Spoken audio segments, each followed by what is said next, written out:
The tropics are remaining busy in an unusual area as we head through our October. I've got the information on that, why it's turning into a stormy fall for portions of the east.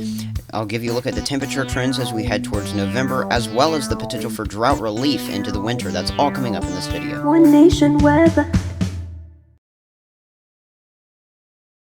Alright, thank you so much for joining me here at One Nation Weather. You're tracking the tropics right now, and we've got a pretty much guaranteed development chance for us here at 90% out over the open waters of the Atlantic.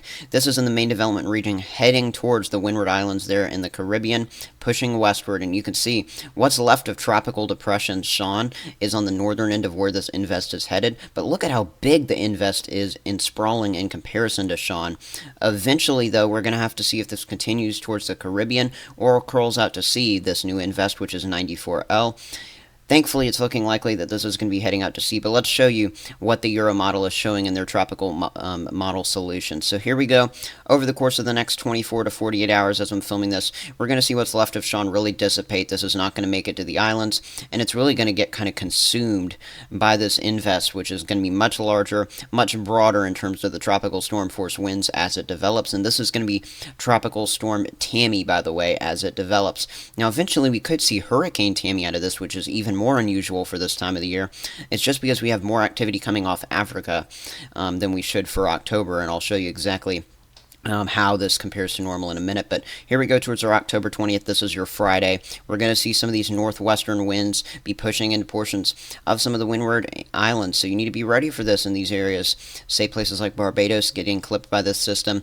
Thankfully, though, looking to make a northward turn just before it can make any sort of impacts to the Caribbean islands, directly at least. By the way, we would see some big swells with this system as well as it pushes through, maybe coming close to Bermuda, but overall expected to make a northeastern turn and definitely well away from the United States. Now, that's an area where it's pretty common to see tropical activity this time of the year out there in the central waters and near Bermuda, but normally that activity originates over portions of far eastern Mexico and over portions of Cuba, so that's why it's shocking that we're getting this coming off Africa.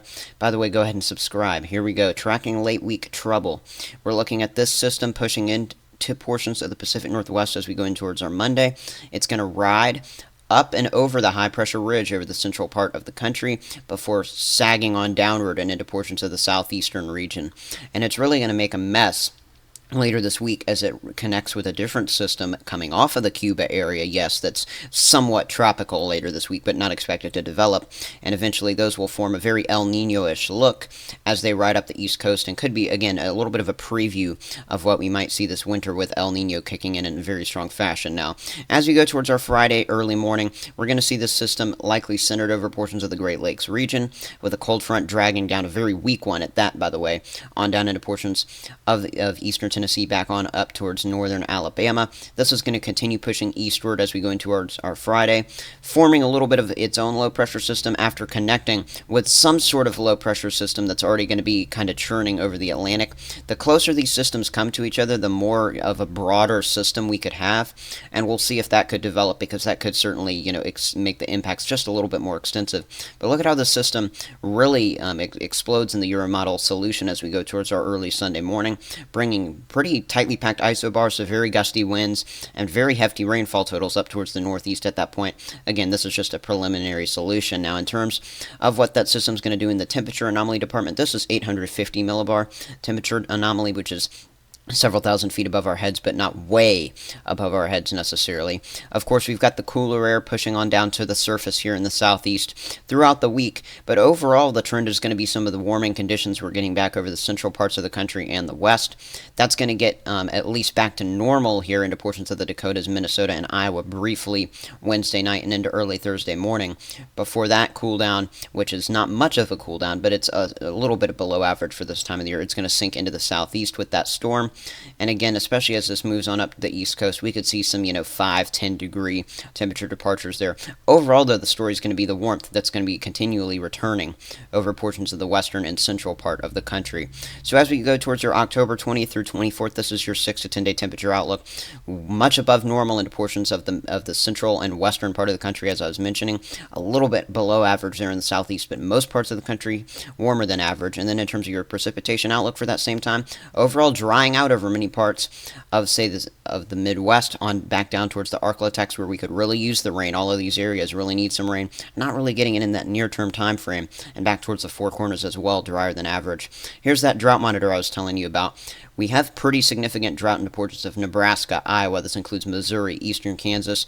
A little bit of a break between that, and then back on into portions of Louisiana, Mississippi, Texas, New Mexico. We've got pretty significant drought. A break from that in the Mountain West, but right along the Pacific Northwest coastline, we could also use some precipitation. Not too bad along the East Coast, but at least some minor drought there in the Carolinas and Mid-Atlantic. Your temperature outlook for October 28th through November 10th. Yes, this is from the Climate Prediction Center. You're looking at an official graphic here. You're looking at the Four Corners region and portions of Texas. This is very much so like what we saw in the summer. A little bit warmer than average in that region. That was the trend over the summer. That's the trend with this graphic. A little bit cooler than average along the East Coast as those storms move through. And in the precip outlook for that same time frame, we're looking at overall some hopeful stuff for us for portions of Louisiana and Mississippi in that region, as well as portions of eastern Kansas and Missouri, with this outlook showing a pretty decent chance of being a little bit above average in the precipitation department. And of course, we'll take all we can get, right? Drought improvement is expected in the green zone by mid-November in my books for us here. So from portions of Oklahoma, northern Texas, on over to places like Georgia and Tennessee, anywhere in this area, if you're in a drought, expect it to improve just a little bit as we go through mid-November. Not to say other areas couldn't, but this is the main area I'm highlighting for significant drought improvement to potentially happen. If not by that time, definitely by the start of winter. Here's a look at when your normal first freeze is, and it's about overdue into portions of the Ohio Valley and heading on up towards the northeast, but we really haven't seen anything significant yet in some of these areas in terms of the freezing conditions. But if you haven't had your first freeze yet, I wouldn't worry about it, because I do think it's coming. Likely by mid-November, I think we're going to have this go from Iowa and Missouri on up into the northeastern region. And again, this is if you have not had one already at this point.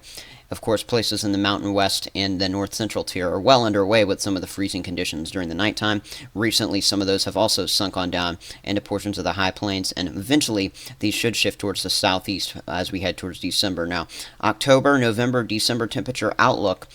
Again, you can see the cool downs expected, at least closer to average from portions of the north central, curling on down towards Appalachia. Overall warmer than average on the east coast and the west coast and along the southern tier of the country in this graphic, so pretty easy to decipher there. And then, of course, this is really what's indicative of the strong El Nino we're going to see this winter that I've talked about in a previous video. You can see October, November, December precip outlook showing well above average precipitation there in the southeast, which will come as Gulf systems really push along the southern jet stream there. A little bit below average there in terms of precipitation along the northern and central tier. If you enjoyed this video, go ahead and like and subscribe. Here are the credits, everyone, and have a great day.